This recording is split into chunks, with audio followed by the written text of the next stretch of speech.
નમસ્તે પ્રિય દર્શક મિત્રો, મારી આ યુટ્યુબ ચેનલમાં તમારું હાર્દિક સ્વાગત છે. શ્રીમદ્ ભગવદ્ ગીતાના 18 અધ્યાયોની સફરમાં આપણે પ્રથમ અધ્યાયની સમાપ્તિ કરી છે અને આ વિડીયોમાં આપણે શ્રીમદ્ ભગવદ્ ગીતાના બીજા અધ્યાયની વાત કરશું કે જેનું નામ છે સાંખ્ય યોગ. સંજય કહે છે કે કરુણાથી વ્યાપ્ત, શોકયુક્ત અને આંસુ ભરેલા નેત્રવાળા અર્જુનને જોઈને મધુસૂદન કૃષ્ણે નીચે મુજબના વચનો કહ્યા. પૂર્ણ પુરુષોત્તમ પરમેશ્વરે કહ્યું કે હે અર્જુન, તારા મનમાં આવી મલિનતા ક્યાંથી આવી?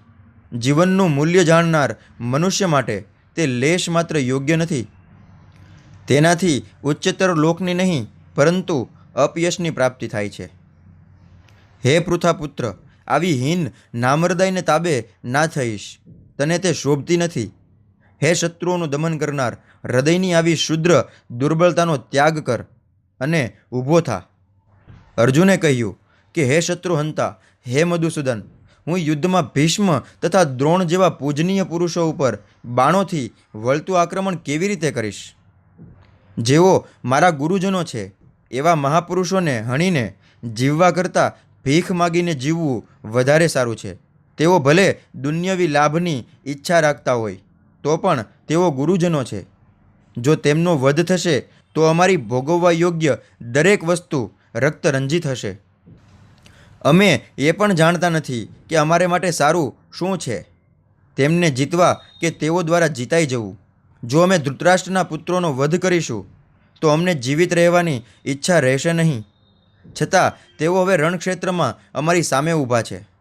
હવે હું સંકુચિતતા યુક્ત દુર્બળતાને કારણે મારું કર્તવ્ય ભૂલી ગયો છું અને મનની બધી સ્વસ્થતા ખોઈ બેઠો છું.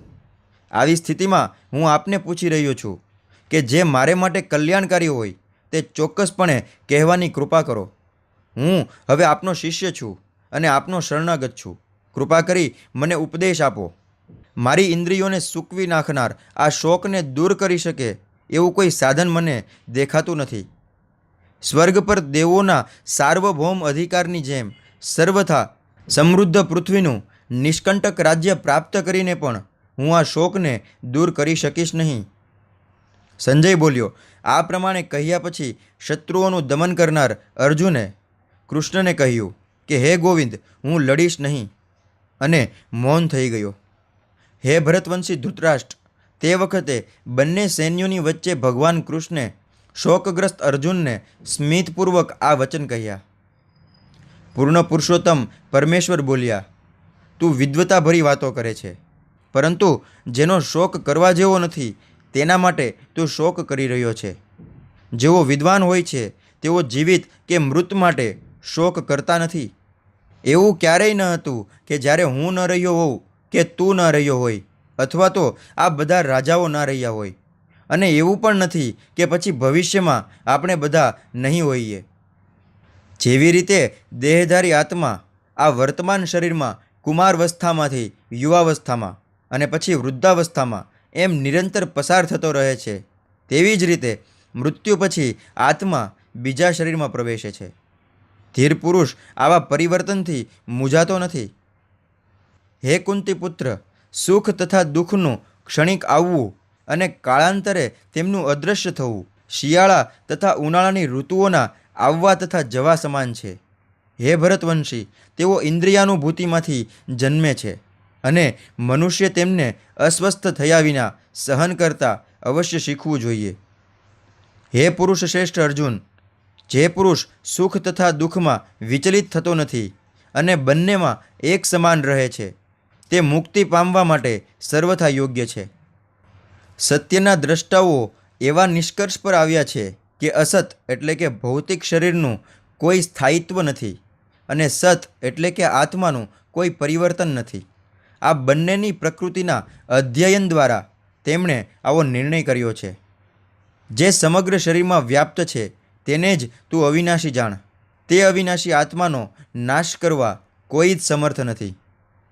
અવિનાશી, અમાપ તથા સનાતન જીવના ભૌતિક શરીરનો નાશ અવશ્ય થાય છે.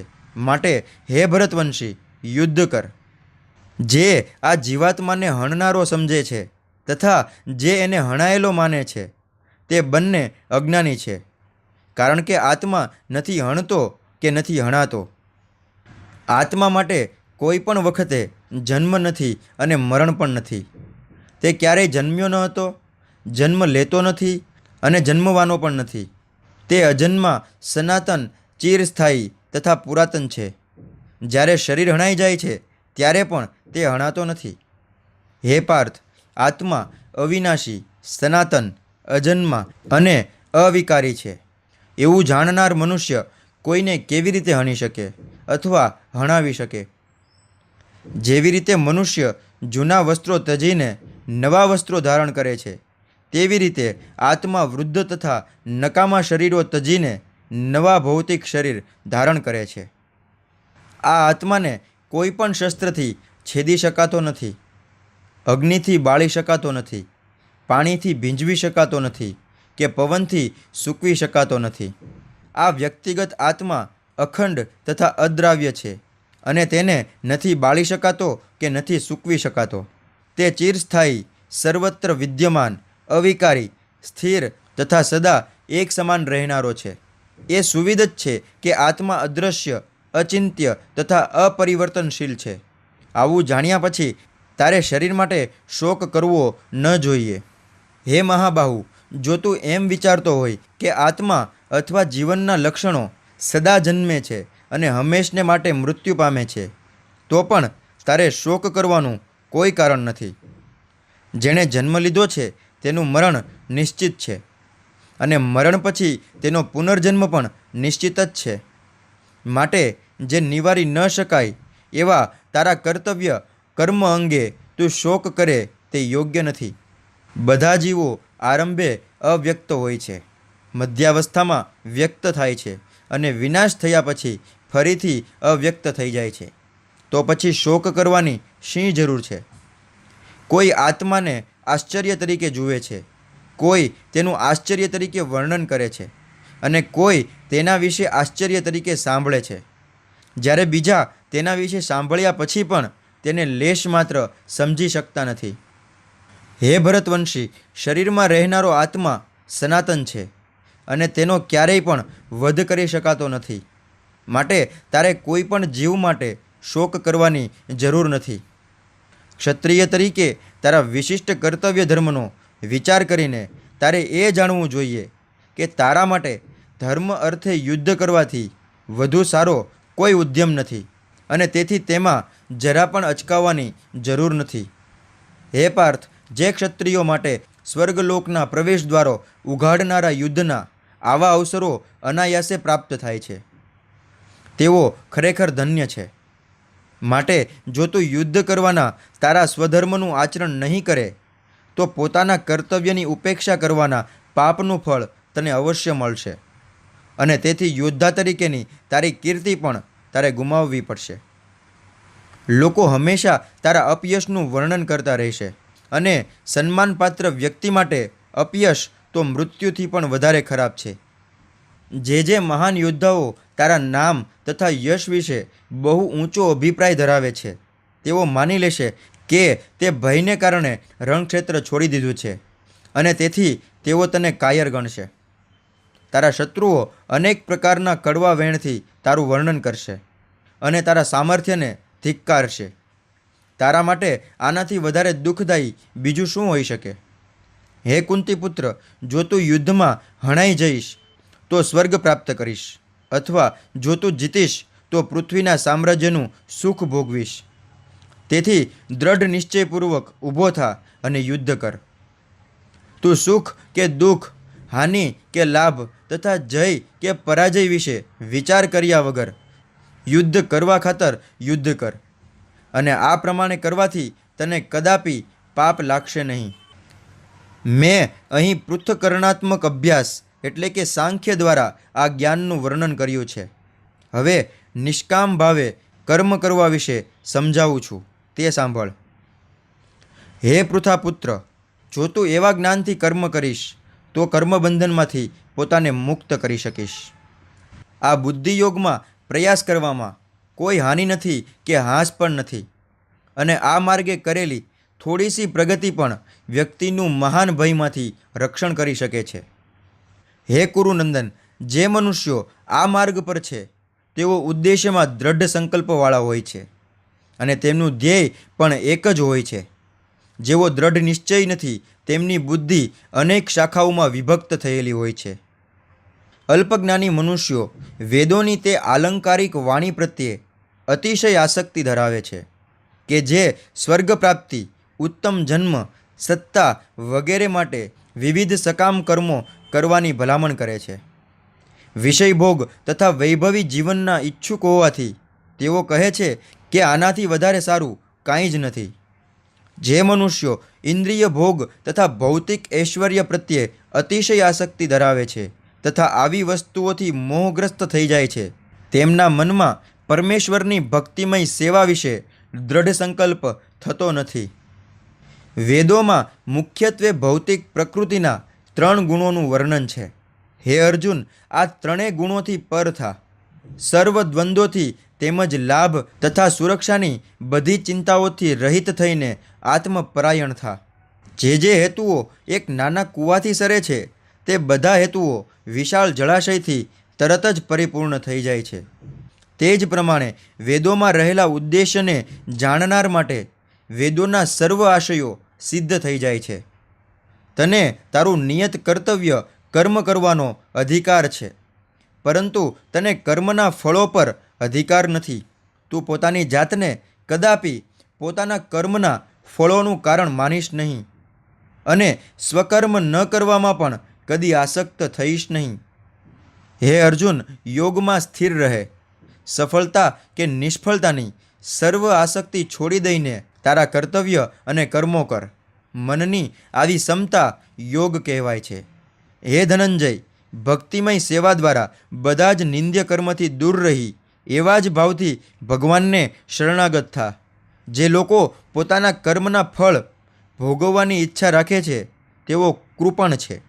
ભક્તિમય સેવામાં પરોવાયેલો મનુષ્ય આ જીવનમાં જ સારા કે નરસા કાર્યોથી પોતાને મુક્ત કરી શકે છે. માટે યોગ અર્થે પ્રયાસ કર, કારણ કે યોગ જ કર્મનું કૌશલ્ય છે.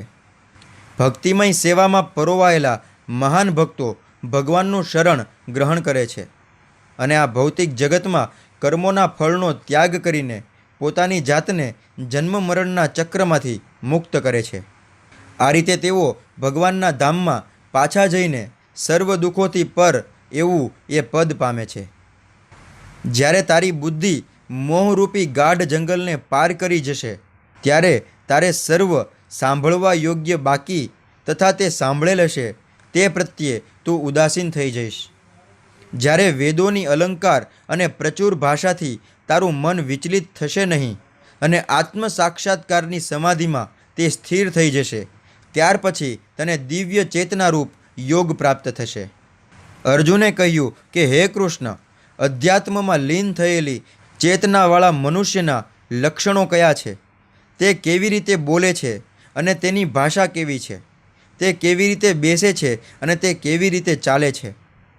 પૂર્ણ પુરુષોત્તમ પરમેશ્વર બોલ્યા કે હે પાર્થ, મનુષ્ય જ્યારે મનમાં ઉદ્ભવતી ઇન્દ્રિય તૃપ્તિની સર્વ કામનાઓનો પરિત્યાગ કરે છે અને જ્યારે આ પ્રમાણે વિશુદ્ધ થયેલું તેનું મન આત્મામાં જ સંતોષ પ્રાપ્ત કરે છે, ત્યારે તે વિશુદ્ધ દિવ્ય ચેતનામાં રહેલો સ્થિતપ્રજ્ઞ કહેવાય છે.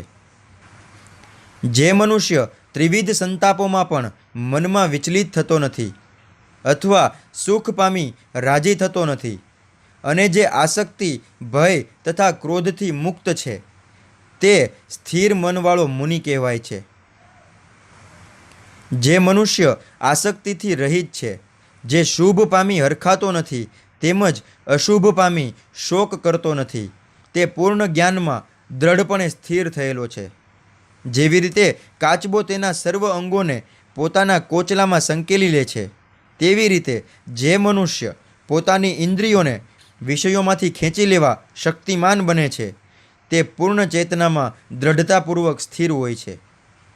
દેહધારી જીવને ઇન્દ્રિય ભોગ પરત્વે ભલે પ્રતિબંધિત કરવામાં આવે તો પણ વિષયોને ભોગવવાની ઈચ્છા રહે છે, પરંતુ કૃષ્ણ ભાવનામય ઉત્કૃષ્ટ રસનો અનુભવ થયા પછી વિષયોનો રસ જતો રહે છે અને તે ભક્તિમાં સ્થિર થઈ જાય છે. હે અર્જુન, ઇન્દ્રિયો એવી તો પ્રબળ તથા વેગવાન હોય છે કે તેમને વશમાં રાખવાનો પ્રયત્ન કરનાર વિવેકયુક્ત મનુષ્યના મનને પણ તે બળપૂર્વક હરી લે છે. જે મનુષ્ય સમગ્ર ઇન્દ્રિયોને સંપૂર્ણપણે નિયંત્રણમાં રાખીને ઇન્દ્રિય નિગ્રહ કરે છે અને તેની ચેતના મારામાં સ્થિર કરે છે, તે સ્થિર બુદ્ધિવાળો કહેવાય છે. ઇન્દ્રિય વિષયોનું ચિંતન કરવાથી મનુષ્યને તેમાં આસક્તિ થાય છે અને આવી આસક્તિથી કામના ઉત્પન્ન થાય છે તથા કામમાંથી ક્રોધ ઉદ્ભવે છે. ક્રોધમાંથી પૂર્ણ મોહ ઉત્પન્ન થાય છે અને મોહથી સ્મરણ શક્તિનો વિભ્રમ થાય છે. જ્યારે સ્મરણ શક્તિ ભ્રમિત થઈ જાય છે ત્યારે બુદ્ધિ નષ્ટ થાય છે અને બુદ્ધિ નષ્ટ થવાથી મનુષ્ય સંસાર કૂપમાં પુનઃ પતન પામે છે. પરંતુ સમસ્ત રાગ તથા દ્વેષથી મુક્ત અને મુક્તિના નીતિ નિયમોના આચરણ દ્વારા પોતાની ઇન્દ્રિયોને સંયમિત કરીને તેમને વશમાં રાખવામાં સમર્થ મનુષ્ય ભગવાનની પૂર્ણ કૃપા પ્રાપ્ત કરી શકે છે. આ પ્રમાણે કૃષ્ણ ભાવના મૃતમાં સંતુષ્ટ થયેલા મનુષ્ય માટે ભૌતિક અસ્તિત્વના ત્રિવિધ તાપ નષ્ટ થઈ જાય છે. આવી સંતુષ્ટ અવસ્થામાં તેની બુદ્ધિ તરત જ સારી રીતે સ્થિર થઈ જાય છે. કૃષ્ણ ભાવના પરાયણ થઈને જે મનુષ્ય પરમેશ્વરના સંબંધમાં રહેતો નથી તેની બુદ્ધિ દિવ્ય થતી નથી અને ચિત્ત પણ સંયમિત થતું નથી. જેના વિના શાંતિની કોઈ શક્યતા રહેતી નથી અને શાંતિ વિના સુખ પણ કેવી રીતે સંભવે? જેવી રીતે પાણીમાંની નૌકા પ્રબળ પવન દ્વારા દૂર ખેંચાઈ જાય છે, તેવી રીતે વિચરણશીલ ઇન્દ્રિયોમાંથી કોઈ પણ એક પર જો મન કેન્દ્રિત થાય તો તે મનુષ્યની બુદ્ધિ હરી લે છે. તેથી હે મહાબાહુ, જે મનુષ્યની ઇન્દ્રિયો તેમના વિષયોમાંથી સંયમિત થયેલી હોય છે તેની બુદ્ધિ નિસંદેહ સ્થિર હોય છે. સર્વ જીવો માટે જે રાત્રિ છે તે આત્મસંયમી મનુષ્ય માટે જાગતા રહેવાનો સમય છે અને જે સમસ્ત જીવોનો જાગવાનો સમય છે તે આત્મનિરીક્ષણ કરનારા મુનિ માટે રાત્રિ છે. જેવી રીતે સમુદ્રમાં નદીઓ નિરંતર પ્રવેશ કરતી રહે છે છતાં સમુદ્ર હંમેશા સ્થિર રહે છે, તેમ વાસનાઓના અવિરત પ્રવાહથી વિચલિત નહીં થનાર મનુષ્ય જ શાંતિ પ્રાપ્ત કરી શકે છે. પરંતુ આવી ઈચ્છાઓને સંતુષ્ટ કરવા મથતો મનુષ્ય શાંતિ પ્રાપ્ત કરી શકતો નથી. જે મનુષ્યે ઇન્દ્રિય તૃપ્તિની સમગ્ર ઈચ્છાઓનો ત્યાગ કર્યો છે, જે નિસ્પૃહ રહે છે અને જેણે સ્વામિત્વના ભાવનો સર્વથા ત્યાગ કરી દીધો છે તથા મિથ્યા અહંકારથી રહિત થયેલો છે, તે જ વાસ્તવિક શાંતિ પ્રાપ્ત કરી શકે છે. આ આધ્યાત્મિક અને ઈશ્વરમય જીવનનો માર્ગ છે જેને પામ્યા પછી મનુષ્ય મોહવશ થતો નથી. જો મનુષ્ય મરણ સમયે પણ આવી જ અવસ્થામાં રહે તો તે ભગવાનના ધામમાં પ્રવેશ પામી શકે છે. આ પ્રમાણે શ્રીમદ ભગવદ્ ગીતાનો સાંખ્ય યોગ નામનો દ્વિતીય અધ્યાય અહીંયા સમાપ્ત થાય છે. દર્શક મિત્રો, જો તમને આ વિડીયો પસંદ આવ્યો હોય તો લાઈક, શેર અને કમેન્ટ જરૂર કરજો અને મારી આ ચેનલને સબસ્ક્રાઈબ પણ કરજો. ફરી મળશું આપણે શ્રીમદ ભગવદ્ ગીતાના ત્રીજા અધ્યાય સાથે. ત્યાં સુધી નમસ્તે.